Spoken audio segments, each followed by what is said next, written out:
If you thought SMU was overhyped, overrated, fraudulent, not real, 11-1, they're not that good of a team. Look, they lost to Penn State 38-10. You might have a little bit of fodder available in 2025. So SMU returns Kevin Jennings at quarterback. More on him in a moment. That's notable because Rhett Lashley is a really good offensive coach, and this wasn't a quarterback change that I expected for the Mustangs going into last season, but for Jennings, he was really good and earned the starting job. But he now faces a significantly tougher schedule this year than what SMU faced last year. Remember, the Mustangs went 8-0 in the ACC in the regular season. They only lost to Clemson in the conference championship game in what was easily the best conference championship game that was played. I mean, it was a thriller. Now, the SEC title game was also very good, but the SMU game was wild. So, the difference for SMU this year, they don't have a win total up yet, according to our friends at FanDuel, but they not only have to go at Clemson for an ACC title game rematch on October 18th, they also have to play Miami at home. They've also got to play Louisville at home, and they have to go to Cal. Now, that's not as difficult of a game. It doesn't sound as difficult. I just look at the road trip factor. Go look at the numbers if you don't believe me. The teams that had to go at least 2 time zones over last year, which is what you'd, of course, be doing, going from Central Time Zone in Texas to the Pacific Time Zone over there in Cal because they're in the same conference now, because why the heck not? Yeah, that's not something that has been very easy. Remember, Michigan went to Washington and lost.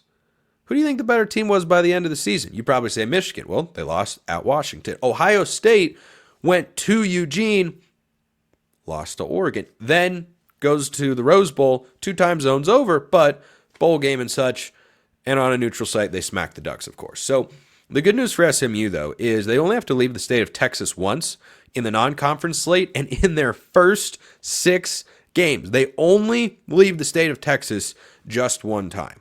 But they have a tougher lineup of teams, and I don't want to overlook Syracuse. I have talked about them on this very show. They're undergoing quarterback change, so maybe the Orange pull back a little bit. Maybe they do. Their wide receivers coach went to Oregon, Ross Douglas. We'll see how big of a loss that is for Fran Brown, who spoke very glowingly is the word I was trying to say there, about his wide receivers coach. I think Fran Brown's really good, and mostly they will be okay. But sometimes you lose an assistant, whether that's a position coach or a coordinator, and it throws you off a little bit. But Syracuse is still a team that, even though they have to go to Dallas, I'm not overlooking them. Not at all. And Louisville, Clemson, and Miami, any of those teams could be in the ACC championship game. So this is not a schedule where if SMU winds up going 11-1, you could look at them as a paper tiger, as a fluke, a fraud, a phony, a poser, a fake contender, right? Sell the stock and whatnot.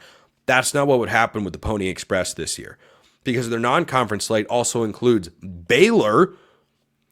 Talked about them yesterday on the show. Baylor on September 6th. That's a big-time game. That's a big-time non-conference football game. I tell you what, one thing that I'm really excited about in 2025 for college football, the number of marquee impact non-conference matchups that we have. Those sorts of games can be fleeting at times. But even when I talked about yesterday on the show, Florida State hosting Bama week 1, what's Florida State going to be? What's Alabama going to be? How do those teams look? Those are the sorts of games that I feel like we just have a lot more of. Texas plays Ohio State. Texas plays at Ohio State. I mean, are you kidding me?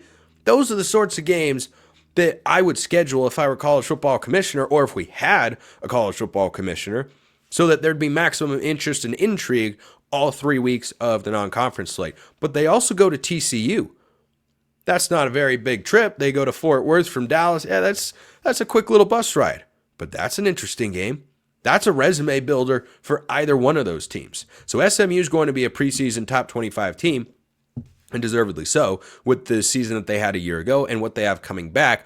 But there are going to be challenges here. So Kevin Jennings needs to cut down on the interceptions a bit. 23 touchdowns, 11 picks last year, but completed 65% of his passes and went for over 3,000 yards. They're going to sling the rock. They're going to move the ball. I have no doubts about that.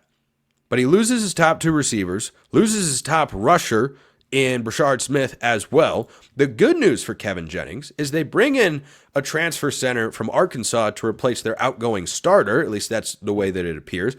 But they have 3 other returning offensive linemen from last year. Don't ever underestimate the value of returning offensive line play. Talk about that with quarterbacks a lot, and SMU has that. When you return an offensive-leaning head coach like Rhett Lashley and a quarterback in Kevin Jennings who's proven, he's pretty darn good, I'm going to like you. But I'm going to know if I love SMU after their non-conference slate, because they will be, one piece over at ESPN had them preseason number 15 in the top 25. I think that's probably where they end up falling. I think that's a reasonable place for SMU to be after the season they had last year. But if they wind up going 2-0 against the Big 12 in the lead up to ACC play, we'll know that SMU has taken a significant step forward, that the transfer portal class, which is something Rhett Lashley has done very well in the last couple of years, by the way. They have attacked the portal. When you think high transfer portal classes, you think about Colorado a lot. But SMU is a school that has gone out and recruited the portal very, very well. They have an incredibly well-funded NIL collective, and they're not afraid to use it, nor should they be. But East Texas A&M, Baylor, at Missouri State, and at TCU. 2 at home, 2 on the road. No buys in there for SMU in the non-con. It's just 4 straight weeks of games, and they get a bye before ACC play begins. If they go 4-0, I think we'll know they've taken a step forward. I like TCU. I think I like Baylor. I think I like Baylor. But when I look at this SMU schedule, I do not expect them to go 11-1 again. So then the question will become, can they reach the ACC championship game and get an automatic bid? Or what if they go 4-0 and Baylor and TCU are good teams, but then they end up at 10-2 with losses, say, at Clemson and against Louisville or Miami, but they beat the other one? Is that good enough to get you into the playoff? Because last year, Miami didn't even get half a look. BYU in the Big 12, same thing. They went 10-2. Maybe the timing of the losses was a problem. I mean, BYU beat SMU early in the season, but it felt like they were punished more for their 2 losses than they were rewarded for their 10 wins, including at SMU a year ago, who ended up being a college football playoff team, of course.